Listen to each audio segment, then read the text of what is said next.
بسم اللہ الرحمن الرحیم۔ السلام علیکم۔ میرا نام سائرہ ہے۔ آج میری شادی کا دن تھا۔ میں دلہن بنی بیٹھی تھی۔ بارات آنے ہی والی تھی۔ میری چھوٹی بہن مریم تیار ہو کر بہت خوبصورت لگ رہی تھی۔ میرے بعد اب مریم کا نمبر تھا، اس لیے ہر کسی کی نظر اب مریم پر تھی۔ میری شادی میرے خالہ زاد سے ہو رہی تھی۔ بس اسی دن میری پھپھو نے میری چھوٹی بہن کو پسند کر لیا کہ وہ اپنے بیٹے افتخار کی شادی مریم سے ہی طے کریں گی۔ شادی میں مریم بہت خوبصورت لگ رہی تھی۔ شادی کے بعد پھپھو نے اپنے بیٹے افتخار سے بات کی تو اس نے بھی ماں کے فیصلے پر خوشی کا اظہار کیا۔ ہم چاروں بہنوں میں بلا شبہ اللہ تعالیٰ نے مریم کو سب سے زیادہ حسن کی دولت سے نوازا تھا۔ میکے میں شادی کے بعد ہماری پہلی دعوت پھپھو نے کی اور اپنے فیصلے سے آگاہ کیا تو یہ ہماری خوش و قسمتی ہے پھپھو کہ آپ نے مریم کو بہو بنانے کا ارادہ کیا، ورنہ یتیم لڑکیوں کو کب جلد اچھے رشتے ملتے ہیں۔ ان دنوں وہ زیادہ امیر نہ تھیں لیکن ہم سے خوشحال تھیں، کیونکہ میرے والد کی وفات کو 6 برس سے زیادہ کا عرصہ گزر چکا تھا۔ میرے والد ایک سرکاری محکمے میں کلرک تھے۔ ان دونوں کی کلرک کی تنخواہ کم ہوا کرتی تھی۔ ایمانداری کے سبب ہمارا گزارا والد صاحب کی تنخواہ پر مشکل سے ہوتا تھا۔ بس سفید پوشی کا بھرم قائم تھا لیکن کچھ پس انداز نہ کر سکے تھے۔ ابو کے بعد ہم نے کٹھن وقت دیکھا مگر امی نے سفید پوشی کا بھرم قائم رکھا تھا۔ امی نے لوگوں کے کپڑے سلائی کر کے ہمیں جوان کیا تھا۔ پھپھو نے جب مریم کا رشتہ مانگا تو امی نے انکار نہ کیا۔ پھپھو کے بیٹے افتخار سے مریم کی منگنی ہو گئی تو امی کی فکر میں کمی آ گئی۔ اب امی مطمئن تھی کیونکہ باقی 2 چھوٹی بیٹیاں ابھی چھوٹی تھیں اور وہ دونوں پڑھ رہی تھیں، ایک 6ٹھی اور دوسری 7ویں میں تھی۔ افتخار کا مستقبل روشن تھا، اس کا انجینئرنگ کا آخری سال تھا۔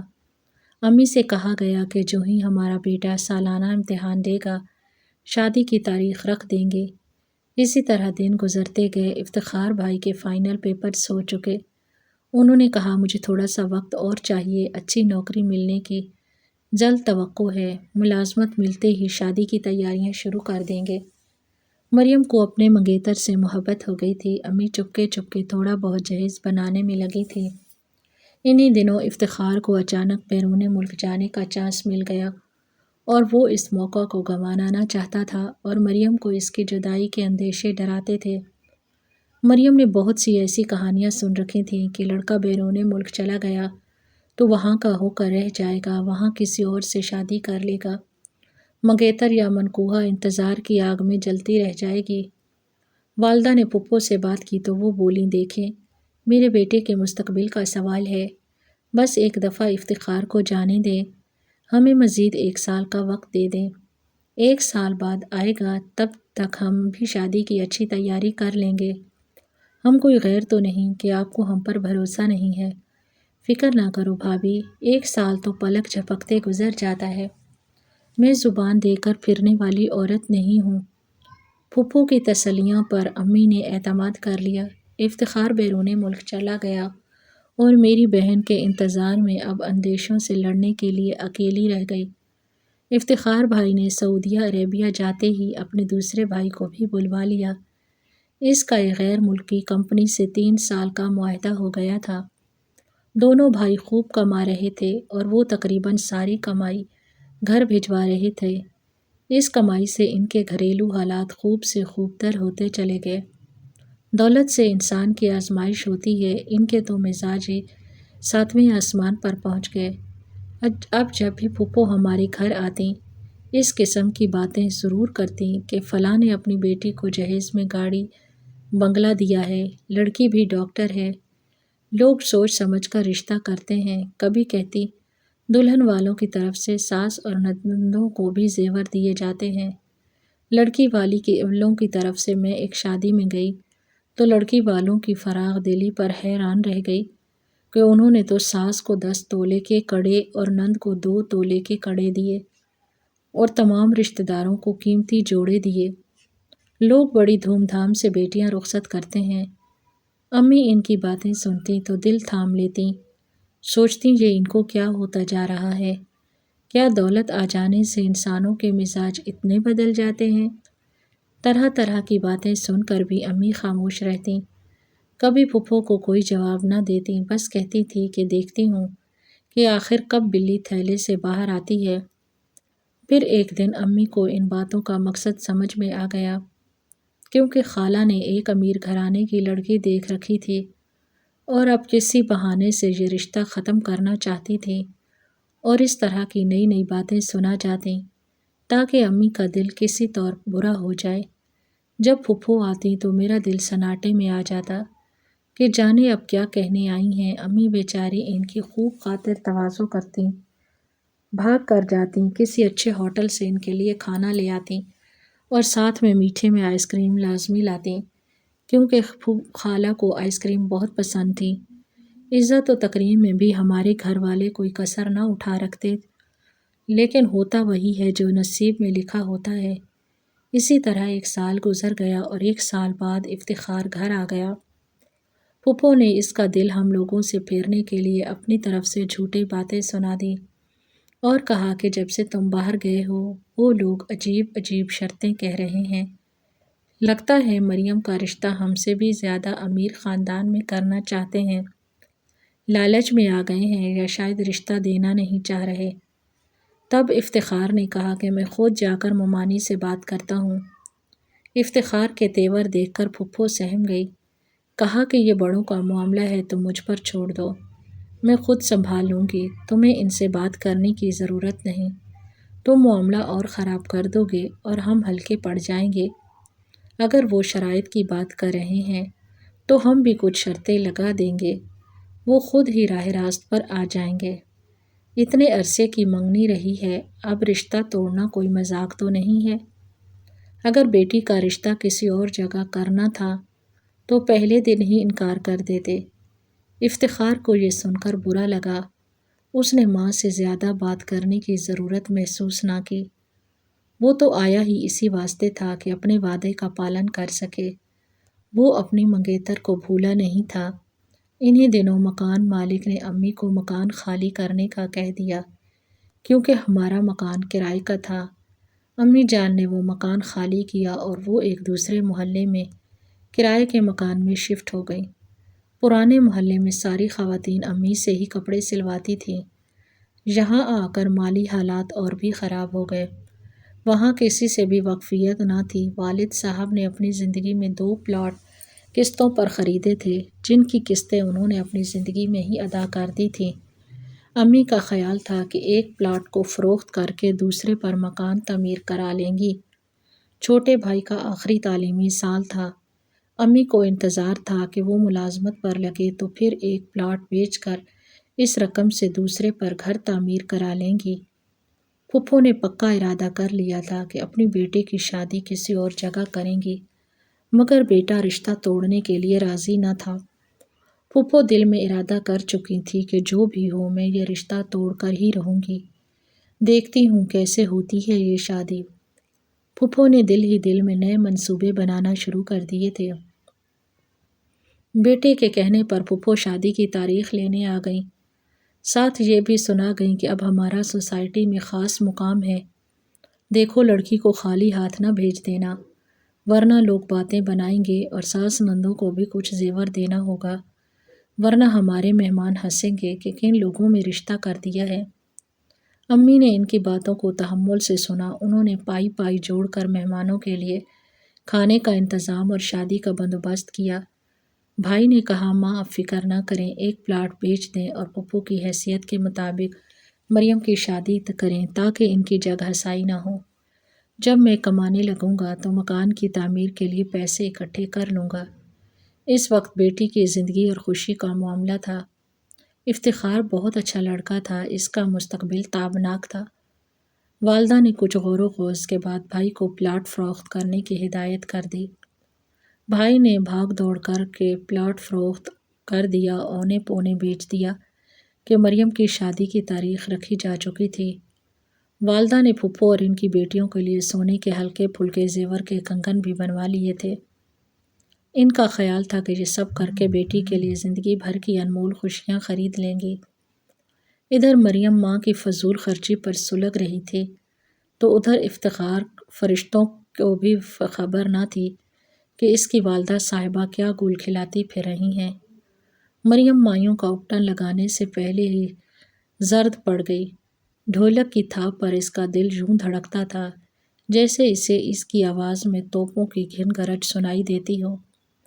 ہم سمجھ رہے تھے افتخار کو ساری حقیقت معلوم ہے، کیونکہ اس کی ماں ایسا تاثر دے رہی تھی جیسے وہی اپنی ماں کو نئی نئی ہدایت دے کر ہمارے گھر بھیج رہا ہو۔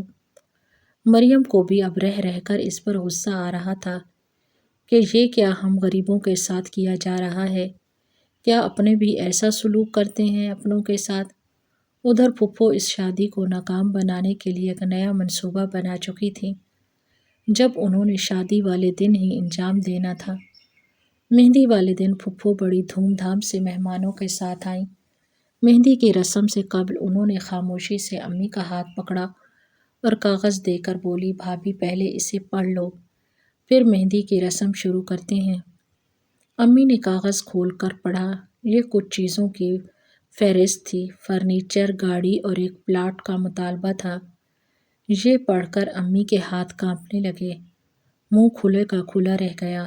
امی انہیں کہنے لگی، میں اس وقت تمہارا یہ بھاری مطالبہ کیسے پورا کر سکتی ہوں؟ آخر تمہیں ہو کیا گیا ہے؟ اگر یہ سب درکار تھا تو پہلے دن ہی بتا دیا ہوتا۔ تم ہماری مالی حالت سے اچھی طرح واقف ہو۔ اب تو کارڈ بھی سب جگہ چلے گئے ہیں۔ آج مہندی کا دن ہے، اس وقت ایسا مطالبہ نہ کرو جو میں پورا نہ کر سکوں۔ کیوں اپنی اور ہماری عزت سے کھیل رہی ہو؟ اگر یہ سب چیزیں نہیں ہوں گی تو بھی ہماری عزت میں کمی آئے گی۔ دیکھو بھابھی، مجھے معلوم ہے بھائی جان مرحوم نے اپنی زندگی میں 2 پلاٹ خریدے تھے، وہ تم نے کس دن کے لیے رکھے ہیں؟ یہی وقت ہے اپنی عزت بنانے اور شان و شوکت دکھانے کا۔ ارے بھائی، ان کو بیچ دو اور اپنی بیٹی کی عزت بچاؤ۔ امی نے ان سے کہا، ایک بیچ دیا ہے تبھی شادی کے اخراجات پورے ہو رہے ہیں، دوسرا کیسے بیچ دوں؟ اتنے جلدی کیسے بکے گا؟ کچھ تو خدا کا خوف کرو، تم قیمت لگوا لو، میں خرید لیتی ہوں، نہیں تو کار بعد میں دے دینا، فی الحال پلاٹ اور فرنیچر سے کام چلا لیں گے۔ ارے بھائی، جو چیزیں دلہن لائے گی ان کو وہی استعمال کرے گی، ہمارے پاس پہلے اللہ کا دیا سب کچھ ہے، تو آپ لوگوں کی عزت بنانے والا معاملہ ہے۔ امی اس سے زیادہ نہ سن سکی، وہ پلنگ پر بیٹھ گئیں اور پھوٹ پھوٹ کر رونے لگیں۔ امی کو روتا پا کر میں ان کے پاس گئی۔ جب حال معلوم ہوا تو میں نے پھپھو سے کہا کہ آپ نے بہت کم وقت میں ہمیں امتحان میں ڈالا ہے، بہرحال آپ بیٹھیے، تھوڑی دیر میں اپنے شوہر سے بات کرتی ہوں۔ مریم ایک طرف مایوں بیٹھی تھی، اس کی سہیلیاں پاس تھیں۔ میں نے اس کو ذرا دیر کے لیے کمرے سے باہر بھیج دیا کہ ضروری بات کرنی ہے۔ مریم کو بتایا کہ پھپھو پلاٹ ہتھیانا چاہتی ہیں، وہ کہتی ہیں جہیز میں کوئی کام کی چیز نہیں ہے، بیٹی کو پلاٹ دے دو، تم کیا کہتی ہو؟ مریم کا زرد چہرہ غصے سے سرخ ہو گیا، جانے اس کے بدن میں اس وقت کہاں سے خون آ گیا تھا۔ آخر انہوں نے کیا کہا ہے؟ انہوں نے کہا ہے کہ تم نے پلاٹ بیچا ہے تو بیٹی کو ہر چیز دے کر عزت سے رخصت کر دو، اب تمہارے پاس روپے پیسے کی کمی نہیں ہے۔ عجب بات ہے، کیا اپنے مرحوم بھائی کی بیوہ کے ساتھ ایک نند ایسا سلوک کر سکتی ہے؟ یہ سن کر مریم نے دوپٹہ سر سے اتار پھینکا، بولی، میں کرتی ہوں جا کر پھپھو سے بات، نیت خراب تھی تو اس مرحلے تک کیوں پہنچایا؟ اب باراتیوں کے سامنے ہمیں بے عزت کرنا چاہتی ہیں۔ مریم کے خطرناک تیور دیکھ کر میں نے کہا، تماشا نہ بناؤ، ذرا صبر سے کام لو، مجھے تھوڑی سی مہلت دے دو۔ آخر مجبور ہو کر دوسرے کمرے میں جا کر میں نے افتخار کو فون کیا۔ میں نے کہا کہ آپ فہرست کا کاغذ لے کر میرے پاس آ جائیں، مجھے اس معاملے سے امی نے بے خبر رکھا ہے۔ میں نے اپنے شوہر سے کہا، 1 منٹ کو دولہا کے گھر جانا ہے۔ گاڑی گلی میں کھڑی تھی، آدھے گھنٹے میں ہم افتخار کے سامنے بیٹھے تھے۔ اس نے کاغذ پر نظر ڈالی، پھر قلم اور کاغذ نکالا اور میرے شوہر سے کہا، میں بولتا جاتا ہوں، آپ لکھتے جائیے۔ پھپھو جان، آپ کو بھاری فرنیچر، برتنوں کے سیٹ، ریفریجریٹر، حتیٰ کہ کار تک جہاز میں مل جائے گی۔ لیکن میری بھی ایک شرط ہے، آپ کو ڈیفینس میں میرے لیے 2 کنال کی کوٹھی خریدنا ہوگی جہاں میں اپنی بھاری جہیز کو سجاؤں گی۔ اس گھر میں صرف میں اور افتخار رہیں گے۔ اگر آپ کو میری فرمائش منظور ہے تو ٹھیک، ورنہ ہمیں بھی آپ کا مطالبہ منظور نہیں، فقط مریم۔ افتخار نے کہا، یہ خط آپ امی کو دے دیجئے، آگے میں سنبھال لوں گا۔ یہ تحریر مریم کی طرف سے پھپھو کو پہنچی تو وہ چکرا گئی، دوڑی ہوئی بیٹے کے پاس گئیں کہ دیکھو ان لوگوں کی شرافت، ایک تو غربت کے باوجود ہم ان کی لڑکی لے رہے ہیں، اوپر سے ان کے ایسے نخرے، اتنی بڑی شرط لگا دی۔ افتخار نے آپے سے باہر ہوتی ماں کو تھاما۔ وہ بولا، آپ نے بھی تو ایک فہرست مومانی جان کو دی ہے، انہوں نے تو انکار نہیں کیا۔ ابھی باجی کے شوہر آئے تھے، وہ کہہ گئے ہیں کہ بیٹا جو فہرست تم نے بھجوائی ہے ہم سب اشیاء دے رہے ہیں، فکر مت کریں۔ تو امی جان جب غریب ہو کر وہ اپنی عزت رکھ رہے ہیں تو ہم صاحب حیثیت ہوتے ہوئے ان کا ایک مطالبہ کیوں نہ مانیں؟ ہم اپنی یہ کوٹھی مریم کے نام کر دیتے ہیں۔ ہرگز نہیں بیٹا، کیا ہم دربدر کرنے کا ارادہ ہے؟ ٹھیک ہے تو پھر نہ ہم ان سے کچھ لیتے ہیں اور نہ انہیں کچھ دیتے ہیں، سادگی سے شادی ہو جانے دے۔ ابھی جا کر اسے ختم کرنے کا اعلان کرتی ہوں، جب دروازے سے باہر بارات لوٹ جائے گی تب دیکھتی ہوں کیسے کرتی ہے مریم کی شادی۔ ہماری کیا جگ ہنسائی ہوگی جو ان کی ہوگی۔ رخصتی میں 2 دن باقی ہیں امی جان، میں ہرگز ایسا نہیں ہونے دوں گا۔ افتخار کے والد نے بھی اپنے بیٹے کا ساتھ دیا۔ بیٹے نے باپ کو ساری صورتحال سے آگاہ کر دیا۔ بیگم، یہ ٹھیک کہہ رہا ہے، دنیا والوں کا نہیں، کم از کم اپنے مرحوم بھائی کا خیال کرو۔ بیگم، کیا ہو گیا ہے تمہیں؟ آخر کار بیٹے کے سامنے پھپھو کو ہار ماننا پڑ گئی۔ نکاح تمام مردوں کے درمیان ہوا۔ افتخار نے نکاح نامے پر بھی لکھوا دیا کہ اگر خدا نخواستہ لڑکی کو طلاق ہو گئی تو دولہا 50 تولہ سونے اور کوٹھی لڑکی کو دے گا، اور اگر اس گھر میں لڑکی کو کوئی جسمانی گزند پہنچا تو دلہن کے ورثاء قانونی چارہ جوئی کرنے کے مجاز ہوں گے۔ اس شرط کا علم پھپھو کو بعد میں ہوا۔ وہ خوب چلائیں تو بیٹے نے کہا، اکثر جہیز نہ لانے پر سسرال میں بہو کے ساتھ انتقامی کارروائی کے واقعات سننے کو ملتے ہیں، لہٰذا میں نے اس رجحان کی حوصلہ شکنی کی خاطر یہ لکھوا دیا ہے۔ یہ پھپھو کے لیے سخت توہین کا باعث تھا، مگر اب صبر کا گھونٹ پینا ہی تھا۔ مریم کو ہم نے سمجھا دیا کہ افتخار بے قصور ہے، اس کی نیت میں کوئی کھوٹ نہ تھا، پھپھا کی سوچ بھی صحیح تھی، لہٰذا اب تم نے سسرال میں جا کر سب کے ساتھ عزت و اخلاق سے پیش آنا ہے۔ پھپھو کچھ کڑوی کسیلی کہیں تو درگزر کرنا۔ افتخار نے بھی اسے پہلے دن سمجھایا کہ بڑوں کی عزت کرنا لازم ہے، تمہاری فرما برداری اور تحمل نیکی بن کر تمہارے نصیب سنوار دے گا۔ افتخار نے سچ کہا تھا۔ چند دن پھپھو کا منہ پھولا رہا، بعد میں انہیں احساس ہو گیا کہ وہ واقعی غلطی پر تھیں۔ مریم کو سینے سے لگا لیا، اب ایک پل اس کے بنا نہ رہ پاتی تھی۔ کہتی تھی کہ کتنی نادان تھی جو اتنی اچھی بچی کو ٹھکرا رہی تھی، میری آنکھوں پر لالچ کی پٹی بندھ گئی تھی۔ پھپھا نے بھی افتخار سے کہا، شاباش بیٹے، تم تعلیم یافتہ ہو اس لیے انسانیت کے پاسدار ہو، مجھے تمہارے جیسے بیٹے کا باپ ہونے پر فخر ہے۔ یہ ایک تعلیم یافتہ نوجوان کی فراست تھی جس نے مریم جیسی محبت کرنے والی خوب سیرت لڑکی کی زندگی میں دکھوں کی بجائے خوشیاں بھر دیں، ورنہ ہماری پھپھو نے تو کوئی کسر نہ چھوڑی تھی۔ بعد میں پھپھو نے اپنے کیے کی امی سے بھی معذرت کر لی اور امی نے انہیں معاف کر دیا۔ آج ہم سب ایک ہنسی خوشی زندگی گزار رہے ہیں۔